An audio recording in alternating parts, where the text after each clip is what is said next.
Hello साथीहरु, master take for you मा हजुरलाई स्वागत छ। यस भिडियोमा चाहिँ मैले जीमेल अकाउन्टमा कसरी पासवर्ड फर्गेट हान्ने भन्ने बारेमा सिकाउन गइरहेको छु। यस भिडियोलाई सुरुदेखि अन्तिमसम्म हेरिदिनु होला। अनि च्यानलमा नयाँ हुनुहुन्छ भने यस भिडियोलाई लाइक गर्नुहोस् अनि च्यानललाई सब्स्क्राइब गर्नुहोस् अनि पेजमा हुनुहुन्छ भने फलो गर्नुहोस् है।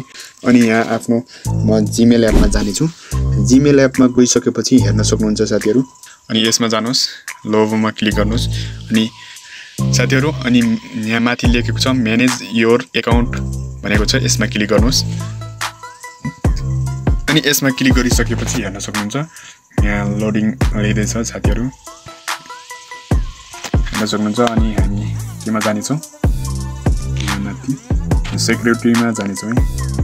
सेक्युरिटीमा गइसकेपछि हेर्न सक्नुहुन्छ यहाँ पासवर्ड भन्ने होला, यसमा जाने छौं। हेर्न सक्नुहुन्छ यहाँ पासवर्ड भनेको छ, यसमा क्लिक गरिसके मैले चाहिँ यहाँ हेर्न सक्नुहुन्छ यहाँ यस्तो इन्टरफेस देखाइरहेको छ।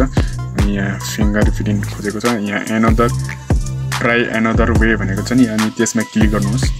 मैले क्लिक गरिसकेको छु, हेर्न सक्नुहुन्छ साथीहरु। हजुरले बिना ओटिपी कोड हालेर यसरी पासवर्ड चेन्ज गर्न सक्नुहुन्छ। म चाहिँ आफ्नो पासवर्ड राख्ने छु।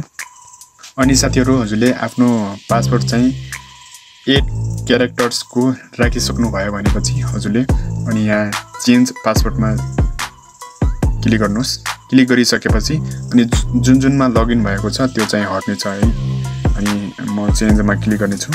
चेन्ज पासवर्डमा क्लिक गरिसके साथीहरु अनि चेन्ज भइसकेको छ है। यसरी हजुरले जीमेल अकाउन्ट हजुरले ओटिपी नपठाएर पनि हजुरले चेन्ज गर्न सक्नुहुन्छ है साथीहरु। तर मोबाइलमा चाहिँ अन हुनु पर्यो है त्यो जीमेल चाहिँ, अनि तब चाहिँ हुन्छ है साथीहरु।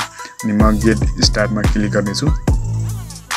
गरिसकेपछि अनि यहाँ कुन कुन डिभाइसहरुमा खुलेको छ भनेर देखाएको छ साथीहरु।